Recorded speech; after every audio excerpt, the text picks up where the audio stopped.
The 1972 World Championship rink skipped by Orest Meleschuk. The Meleschuk rink represented the Fort Rouge Curling Club and featured lead Pat Hailley, second John Hanesiak, third Dave Romano, and skip Orest Meleschuk. This foursome competed in the provincial bonspiel for several years, and the Big O's rink, as it was sometimes referred to, was always competitive, as one look at the record books will show. It all came together in 1972, as they first won the provincial title and then captured the Canadian Brier in Newfoundland. Then it was on to the World Championship Silver Broom in Garmisch Park in Kirken in the Bavarian Alps.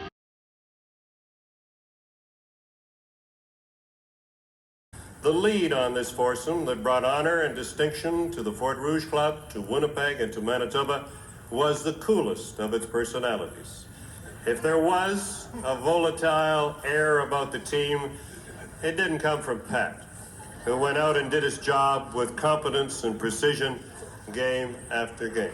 Some of you Ukrainian people out there may wonder how Hanesiak got to be Hanesiak. John told me it came about when he went to college in North Dakota, and many of his American classmates just couldn't handle the correct pronunciation.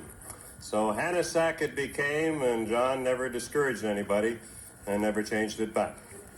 He teamed with Pat Hailley, as we indicated, to give Meleschuk a solid front-end combination. John was a powerful sweeper in the days when corn brooms were the premier implement of the sport, and those of us who were there will never forget how John and Pat guided Orest's magnificent draw shot on the extra end of the final game in Garmisch to the 4-foot circle. That put the capper on their very remarkable season. When curlers talk about the outstanding thirds in our Curling Hall of Fame, people like Rod Hunter, Val Taylor, Norm Hume, Ina Light, and now Alan Langlois, somebody is bound to suggest that Dave Romano belongs in that illustrious group. And I know that Jack Matheson and I and several others can recall so many key shots made by Romano that boosted this team to the top in Verdun, in St. John's, and then in Garmisch. The man we call the Big O is the essence of the curling competitor. He also has shown a remarkable degree of persistence to go with a consistency of skill and his colorful temperament. He was a perennial threat for provincial curling honors year after year. He was almost an automatic zone winner and always a contender.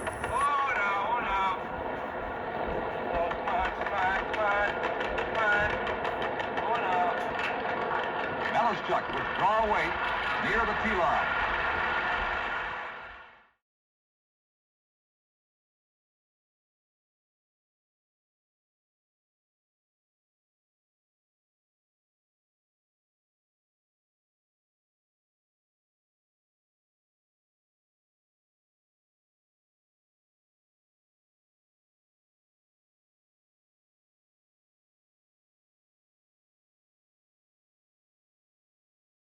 Bread and butter shot here, the cold draw to the 4-foot.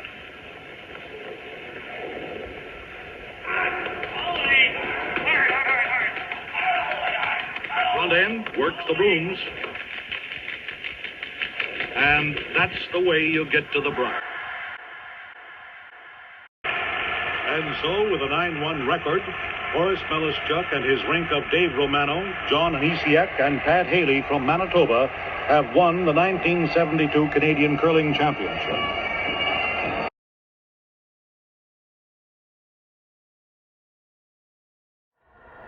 Now Meleschuk, with one counting, will attempt to draw for two and the win. He has the tie. This is for the victory over the Norwegian team. Out-turn Jacob. Not sweeping it. Meleschuk looks heavy. But it digs in near the back of the house and gives Canada the winning point. The final score was Canada 8 and Norway 6. Meleschuk has a chance for 5. He can punch up the Scott Stone and stay. He's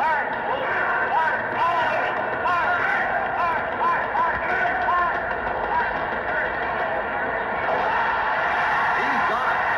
Scotland loses 8-7. And you'd like to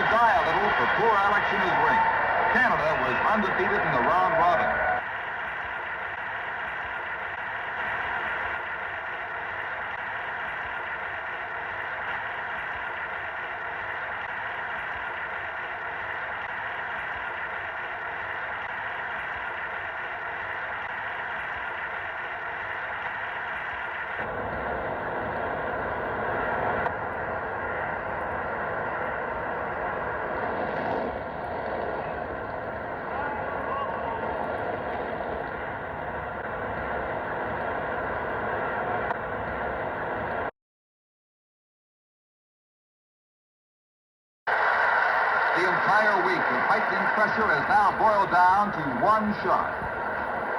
Labonte stone is counting. The Big O is lying second.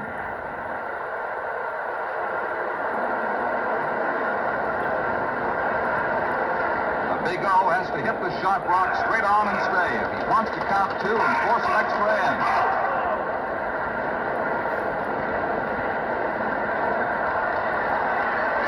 He rolls. Into the 8-foot ring. The question now is who is lying second shot? Frank Assan. Labonte's third man inspects the rocks. Romano looks. Wait a minute. Labonte has slipped and moved the rock.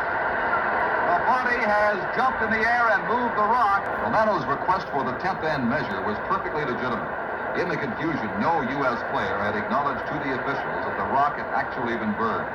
Under the rules of curling and curling etiquette, there was no option but to agree. The measure shows that Canada is closest, counting two, to send the match into an extra end.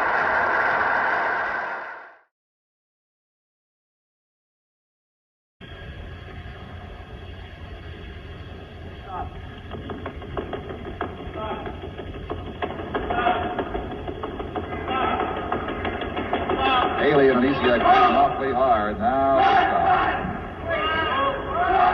starts to cut over now. He's got a pretty good shot. He's into the 4-foot ring. He's got the back of the button. It is covered. And Meleschuk has a chance to win it. That's just a great shot by Orest Meleschuk. He's perfectly behind those guards. And the only thing Labonte can do is try to draw to the weight part of the button to cut him out.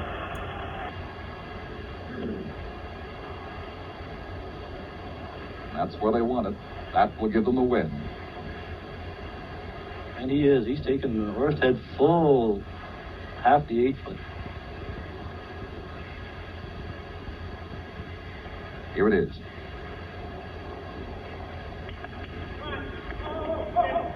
He's got lots of weight, Don.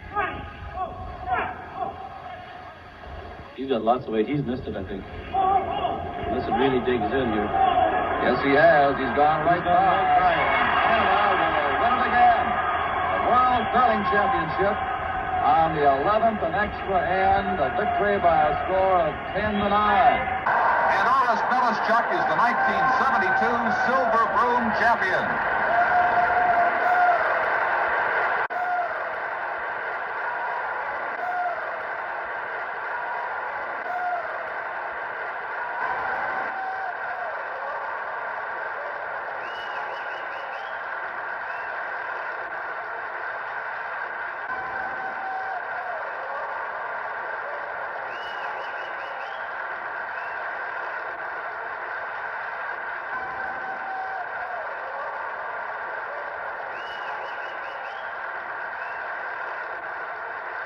In 1971-72, this team from Fort Rouge truly had a dream season, and it was outstanding and predominant at every championship level.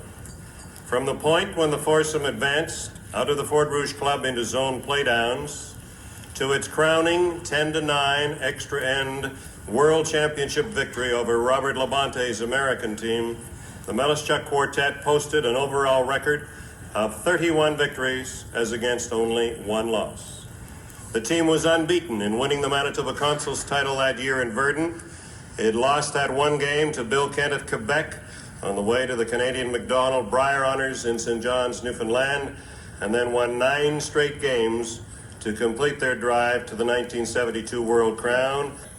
In remembering 1972 in Garmisch, it should be said that Orest and his team have suffered an injustice all these many years. As a front row observer on the media bench, I know that the proper and the only conclusion possible on the 10th end of the final against Robert Labonte was made. Like many others, I came away from that championship with 2 additional important judgments. One, that Orest's final stone on the 11th end of the title game was one of the greatest clutch draw shots in the history of international curling. And secondly, that there wasn't the slightest doubt that the best team in Garmisch won that day. In 1972, the Orest Meleschuk foursome from Winnipeg Fort Rouge was the best curling team in the world.